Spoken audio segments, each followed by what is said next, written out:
welcome to my channel. Today the Russian girls and I are spending our last day together because tomorrow they're flying to China. Then they'll have a vacation in China and fly back to Russia. So today we're going to all the spots so they can buy various souvenirs and gifts for home. The girls and I came to eat at Ichiban Ramen without Ivan. Look, we ordered some gyoza. Nadia is eating soup. Now we're going to keep walking. Right now the girls and I are browsing different shops and our eyes are just darting everywhere because we're shocked by how much the Chinese have come up with.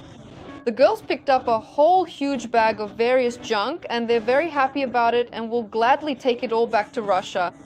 We only headed out today for a lip liner and we've got a bit more here than just lip liners. But the lip liners, actually we didn't buy them, we forgot about them. We were already heading home, but somehow the shops find us themselves and just pop up. Now, Nadia wanted some sneakers, and we were passing by some shoe stall, and she decided to get some. But don't you worry about me, I didn't get anything for myself. For me, it's shopping without shopping today, because I know how to control myself. The girls bought themselves sneakers to wear when they go to China. Now the sneakers are going back to their homeland. Finally, the girls decided to see the hardest working women in Thailand. So we're walking through bars like these. Here the girls are already getting ready for the workday, doing their makeup, eating, and as soon as the sun sets, they'll start their grueling labor. We were also offered an erotic massage on this street. I wonder how they're going to do that, but I don't want to check. If the girls want to, then let them go. And they're a bit offended with me because the man who sold them the sneakers was a little rude. He started asking Nadia's the girl with the blonde hair. He started asking Nadia if I was her daughter. For a woman, when someone compares her friend to her daughter, it's not very nice. At first, we pretended we didn't notice, but he asked 3 times until we answered. And I told him that she's my friend. And finally, he even added, "They're too old for you, you need young friends." And all this right in front of them. I felt very uncomfortable. You could tell the girls were very upset. I understand them. If someone told me about my friend that she looks like she's the age of my daughter, I wouldn't feel very good either. Now the girls and I are going to order a taxi home, and this is how they sell us mangoes here. I'm already home. Today I want to film a video on the topic, what surprised me about foreigners after I moved abroad. It surprises me when people stand so close to each other in lines. In Russia, it's standard to keep a distance of 1 meter and no one ever pushes. It's not acceptable to touch others with your hands as you might get hit in the face. But here, it's the opposite.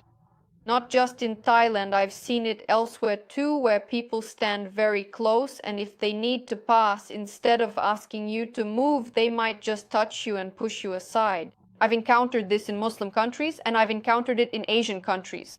It has always surprised me and caused me a certain amount of discomfort.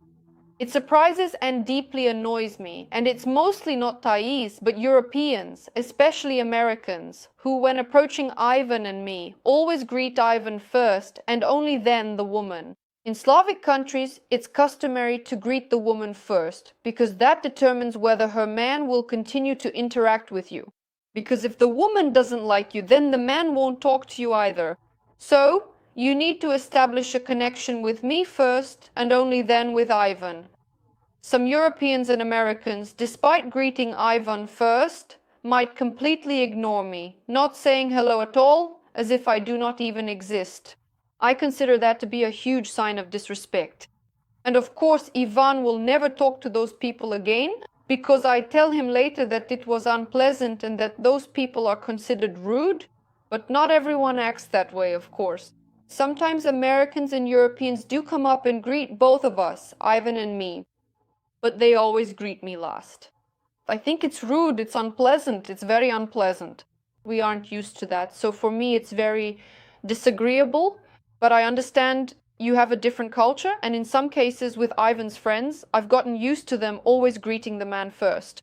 But when they don't even look at me or say hello, that's it. Those people don't exist to me and I have no respect for them because I feel that ignoring a woman isn't about nationality. It's about upbringing. I've been taking notes all week to make it easier to share all this information with you and not miss anything. I've noticed that abroad, people don't wash their hands before using the toilet, only after. I've never seen anyone in a public place wash their hands before using the restroom. Just in case it's unclear, I'll explain why we do this in Russia. When you go to the bathroom, you pull down your underwear, or you might take some paper, but if you pick it up with dirty hands and then touch your genitals with that paper, bacteria can get in there. So it's logical that you need to wash your hands before the toilet and after the toilet twice. Sometimes when Avon and I are dining at some restaurants, I notice a guy and a girl sitting nearby and they start splitting the bill 50-50. For me, it's a shock.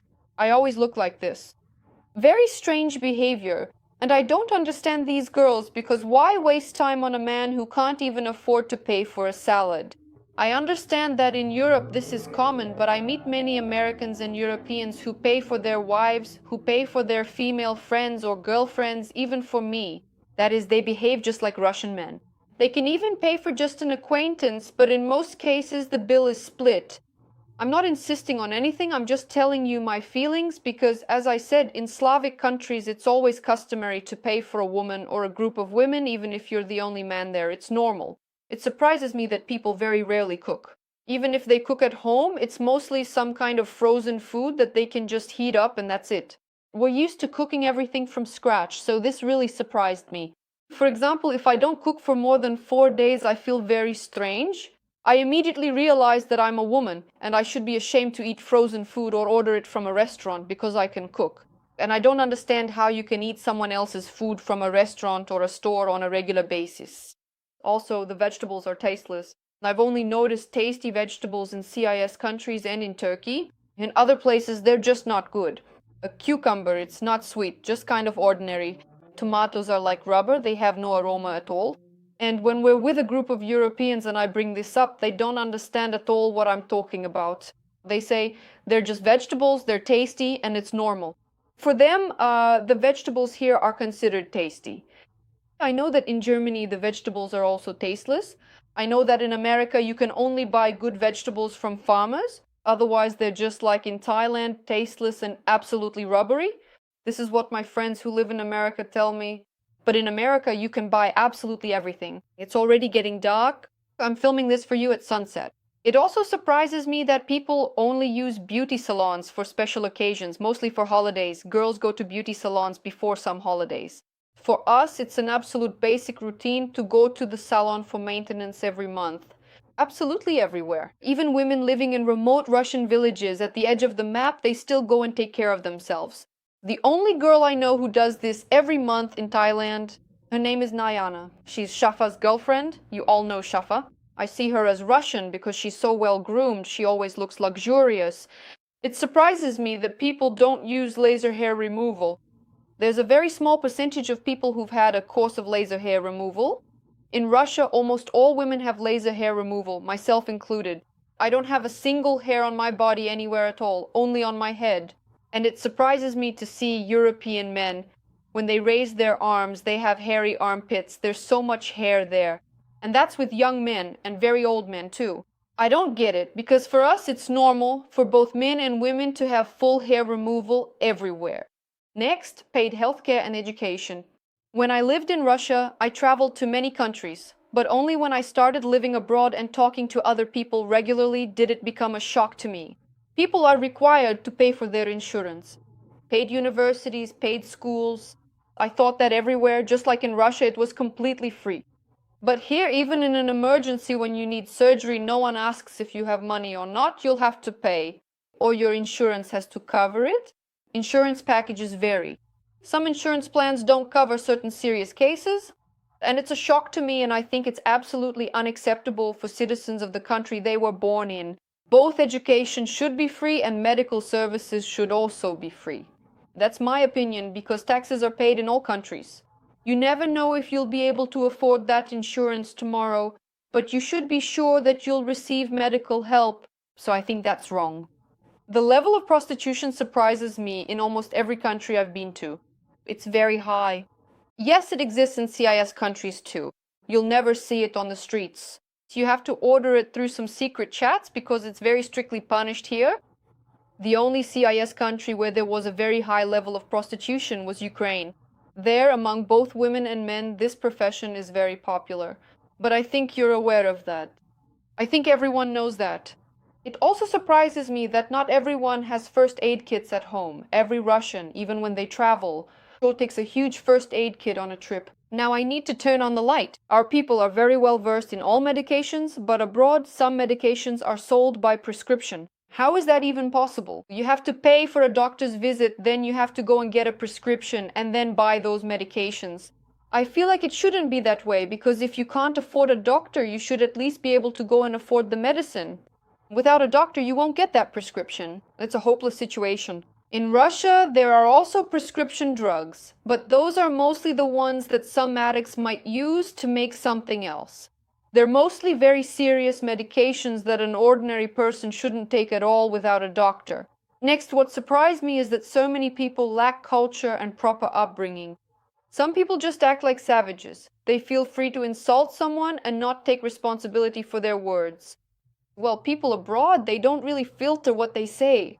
They've never in their lives been punched in the face for their nasty words. I don't think it should be like that. You should choose your words. You can't just walk up to someone and insult them just because you feel like it. Another thing that surprised me is that for many people abroad, debt is normal. In Russia, taking out a loan is a little bit shameful.